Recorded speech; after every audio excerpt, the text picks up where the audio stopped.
O tema de hoje lembra um texto de Juízes 5:7, em que Débora disse: Eu me levantarei por mãe em Israel. Vamos falar sobre voluntariado, mas muito mais numa perspectiva de gênero. Vamos estudar o potencial das mulheres para desenvolver o voluntariado. Por que isso, né? Porque, lógico, a gente faz uma abordagem genérica, mas agora, nesse momento, uma abordagem que inclua o gênero de modo geral. Só que agora queríamos partilhar essa preocupação com um esforço de mostrar a capacidade que as mulheres têm de se envolver no voluntariado. E há um olhar especial de Deus, também do Espírito de Profecia, em Ellen White, né? E em muitos estudos. É isso que queremos mostrar agora. Agora, qual a razão disso, né, principal? É porque a mulher, ela sempre foi tratada de maneira sectarista, sabe? Preconceituosa, diminutiva,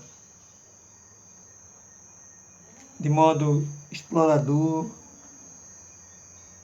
E isso desde muito tempo atrás. Inclusive na própria cultura bíblica, isso também era comum.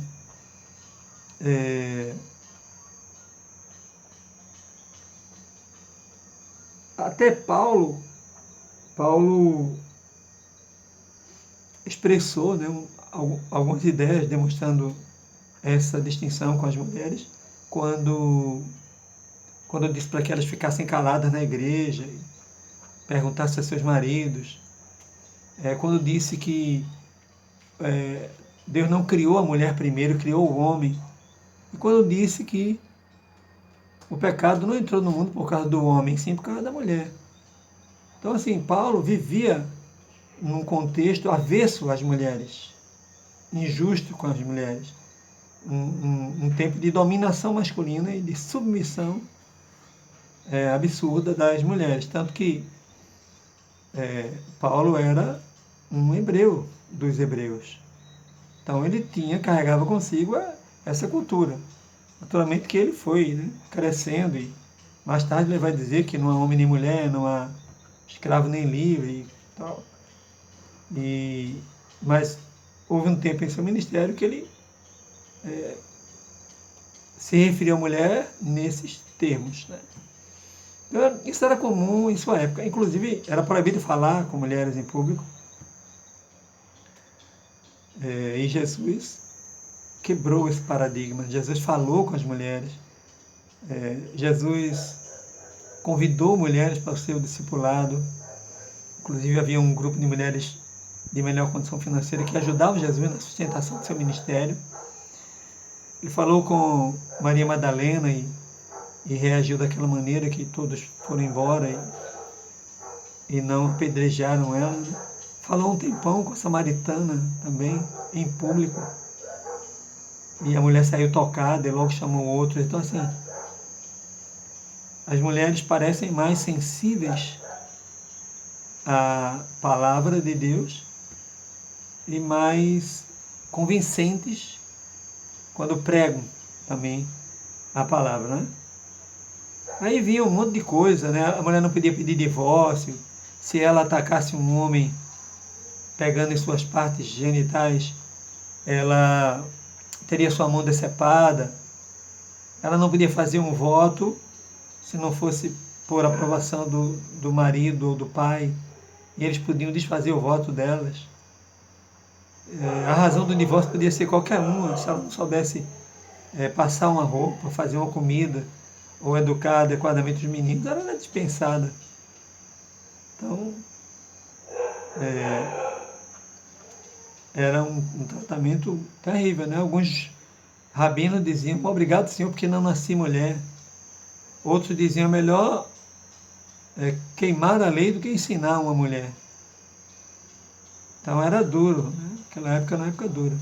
Apesar disso, Deus teve mulheres incríveis nesse contexto, né? Rainha Esther, Débora, Ana, na época do Novo Testamento, 4 profetisas filhas de Filipe, a própria Priscila, né, e outras mulheres que ele mesmo menciona, Paulo menciona. Né? Bom, há um texto de beneficência social, página 158, que diz o seguinte: nos antigos tempos, o Senhor operou de maneira maravilhosa através de mulheres consagradas, que se uniram à sua palavra com homens que ele escolhera para serem seus representantes. Ele usou mulheres para alcançarem grandes e decisivas vitórias. Okay?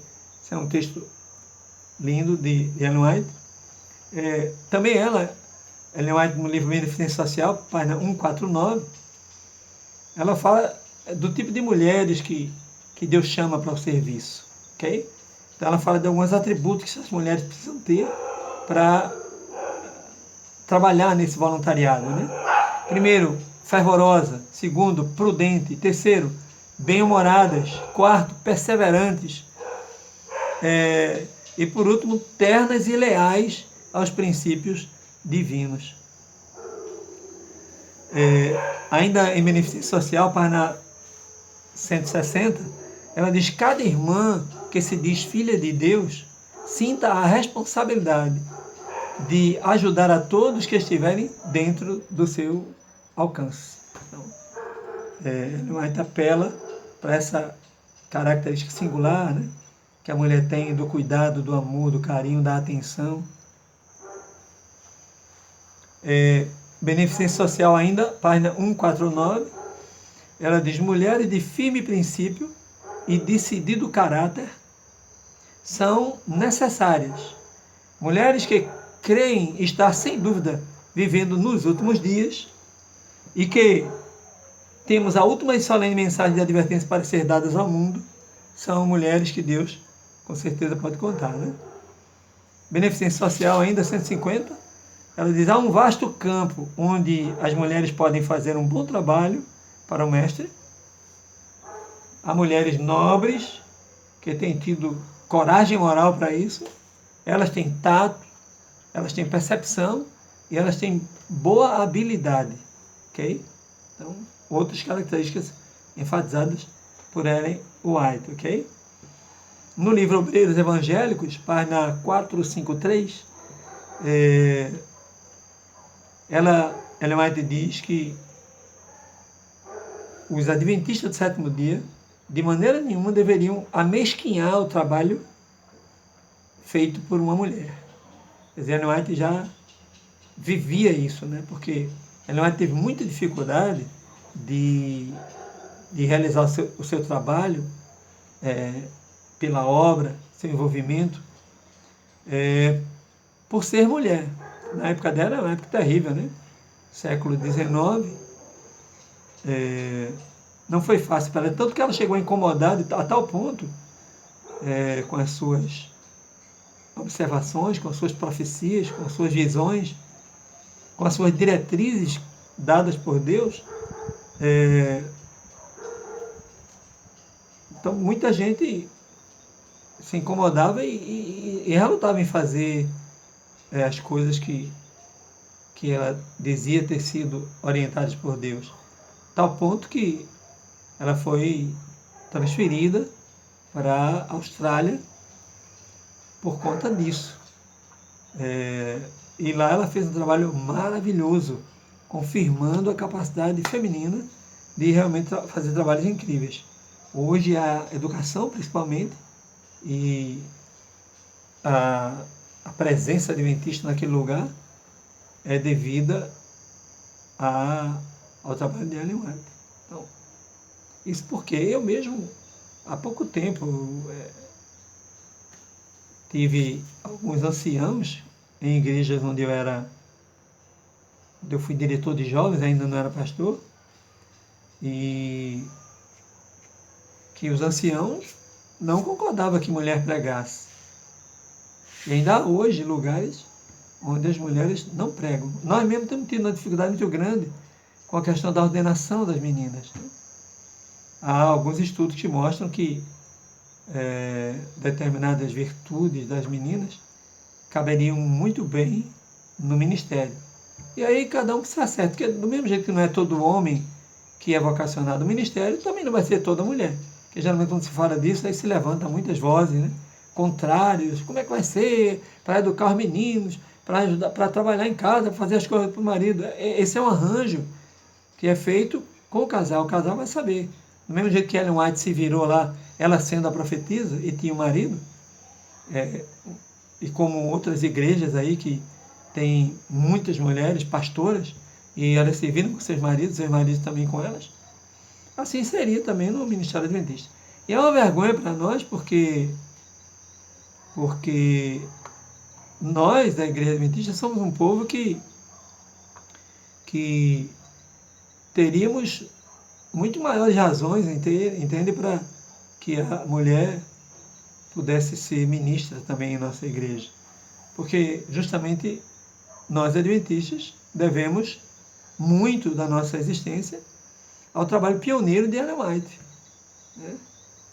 Não só o trabalho assim comum, mas os sonhos, as visões, as profecias. Hoje talvez não, com certeza, é a maior escritora do mundo. É a mulher que tem o maior número de páginas escritas no mundo. Então, assim, é talento demais para ser desperdiçado. Então, nós, por termos essa vocação para a questão do gênero, porque temos a maior de todos os pastores na nossa igreja foi Ellen White. Então, justamente nós, dessa igreja, temos resistido tanto à possibilidade das mulheres exercerem ministérios, serem ordenadas. Mas isso é um capítulo para um outro momento, né? Aí eu tenho aqui umas estatísticas legais que eu peguei do Fundo da População das Nações Unidas. Tem aqui o site, vai aparecer aí na tela para vocês, que diz o seguinte: as mulheres fazem mais trabalho voluntário do que os homens. Do total da população, de 5,1% das mulheres com 14 anos ou mais fazem trabalho voluntário, enquanto dos homens são apenas 3,5%. Quer dizer, 5,1% das mulheres contra 4,5% dos homens. Tá? Isso aqui é um dado estatístico que não tem como a gente contrariar, ok? Livro Evangelismo, página 464, ela diz: o Senhor tem uma obra para as mulheres, da mesma maneira que tem para os homens. Elas podem ocupar seus lugares em sua obra nessa crise que estamos vivendo, diz Ellen White. Evangelismo. E ela termina: o Salvador fará refletir a luz do seu rosto sobre essas abnegadas mulheres, dando-lhes um poder que ultrapassará o dos homens.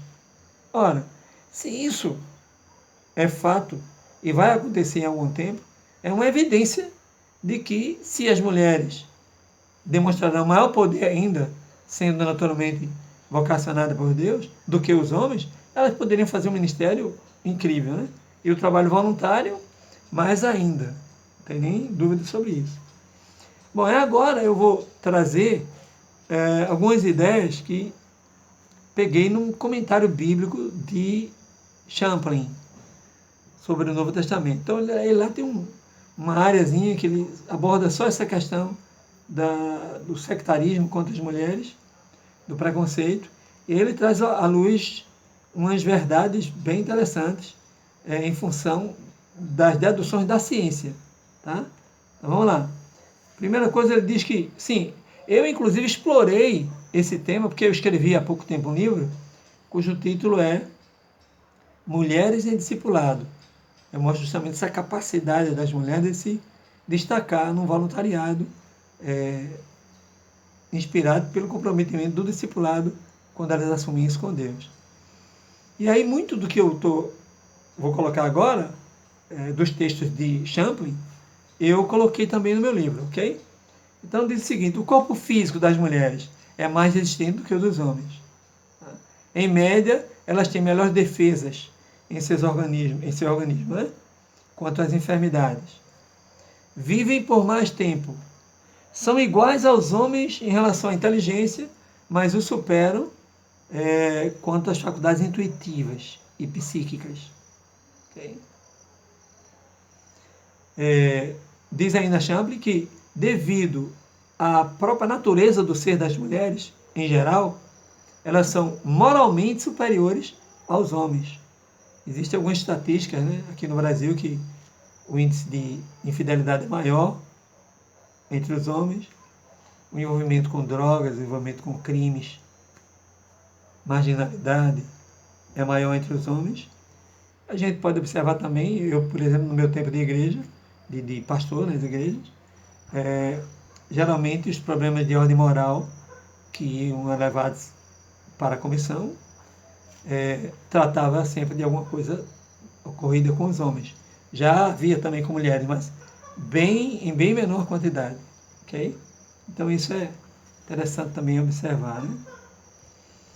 As mulheres conseguem com mais facilidade estimular participação, partilhar informações, aumentar a autoestima dos seus liderados e motivá-los para o trabalho. Elas fazem isso melhor do que os homens. Ao contrário dos homens, elas também têm mais segurança interior. Tá? E não sentem regularmente ameaça pelo fato de partilhar informações. A gente sabe também, não só por artigos que são escritos e pelas deduções também da ciência, que o homem é muito mais cismado, né? Muito mais cismado, muito mais ressabiado com essa coisa de passar a dica para o outro. E há muita dificuldade de competição também, né? As mulheres são mais cooperativas quando se refere ao trabalho do que os homens, que são muito mais competitivos. Também exibe sinais menores de superioridade hierárquica e não tem muita dificuldade de elogiar desempenho, típico também das meninas, ok? Elas convencem mais pela ação, pelo jeito de ser, e não pela imposição. Então, elas trabalham hierarquicamente melhor, né? O modelo de liderança atual exige umas características que são tipicamente masculinas, de competição. Então, essas características de competição, elas precisam, justamente nesse tempo de nova perspectiva de liderança, serem substituídas por cooperação, relações de afeto, encarnação, acolhimento, que são os imperativos, inclusive, para que nós não só lideremos um grupo, mas também possamos cumprir a missão que nos é otorgada. Quando a gente pega um grupo na igreja que quer levar, que quer incentivar, que quer motivar, esses atributos são mais eficazes do que a competição, que também existe na igreja, né, em todo lugar, entre pastores, entre líderes de igreja, acontece muito. Entre as mulheres, entre os homens, isso acontece. Mas já esse detalhe importante que a gente precisa considerar. Bom, as mulheres também têm menos interesse em mostrar quem manda. Elas ouvem mais as opiniões e elas não têm receio de perguntar, de pedir desculpas, de reconhecer seu erro. Nós vamos ter mais dificuldade. A gente pensa, poxa, vou perguntar, esse camarada vai pensar que eu não tenho competência. As mulheres já não têm tanto esse problema. Elas se arriscam, falam, perguntam, se expõem com mais facilidade que nós homens. Jeanette Irving, ela é da Fundação para a Liderança do Futuro. Ela fez um estudo, né? E mostrou nesse estudo que as mulheres, elas foram mais eficientes em 25 das 31 categorias de liderança pesquisadas. Então, vou repetir. Elas foram superiores em 28 das 31 categorias de liderança pesquisadas. Ok? Lógico que isso pode ter uma variável. De repente, pega um outro grupo de homens que tem um melhor resultado. Mas nesse que ela fez, esse foi o resultado. Ok? Então é isso, a ideia dessa conversa de hoje, né? Desse partilhamento dessas ideias, é para a gente que vive num tempo de tremenda injustiça ainda com mulheres, feminicídio aumentando cada vez mais, inclusive agora na pandemia que estamos vivendo no Brasil inteiro e no mundo, houveram muito mais assassinatos do que na época mesma do ano passado, na mesma época do ano passado. Assim também como a violência no lar, ela aumentou numa proporção maior em relação ao mesmo período do ano passado, não é? E é também uma marca, né? Uma marca mundial de dominação masculina em todas as culturas. Né? Essa tendência é muito forte. Então aqui nós estamos fazendo um apelo para que possamos trabalhar a questão do gênero com uma certa ideologia para a simetria, para que as relações sejam mais simétricas do que tem sido na atualidade. Isso vai abrir espaços, né, e campos de trabalho para as mulheres, especialmente no que diz respeito ao voluntariado exercido pela igreja, que muitas vezes tem, através dos maridos, por ter essa tendência à dominação masculina, impedido as meninas de envolvimento. No meu caso mesmo é típico, eu tive, a minha mãe era uma mulher de muita disponibilidade na igreja, muito dada ao trabalho, muito envolvida, e meu pai na época não era cristão e ele perturbava muito os juízes dela. Chegou a bater nela muitas vezes, aí buscar na igreja na marra, trazer pelos cabelos, era violento o negócio. E a minha mãe muitas vezes deixou de fazer muitos trabalhos que queria fazer, outros ela fez escondido, e isso não era só com a minha mãe, havia outras mulheres que sofriam da mesma perseguição e do mesmo impedimento na sua igreja, na mesma igreja onde minha mãe frequentava. Mas esse espírito de voluntariado, esse desejo da beneficência ao outro, era tão aguçado na minha mãe que ela foi tão obstinada, não deixou, ela só não ia quando não tinha jeito, e quando tinha oportunidade ela ia, pagava o preço em casa, mas nunca deixou de fazer quando ela podia fazer. E o resultado é que meu pai foi sendo influenciado por ela a tal ponto que chegou um tempo, lógico, depois de muito tempo, 45 anos a minha mãe esperou, até que ele disse a mim, eu já era pastor, né? Ele pediu a mim que eu o batizasse.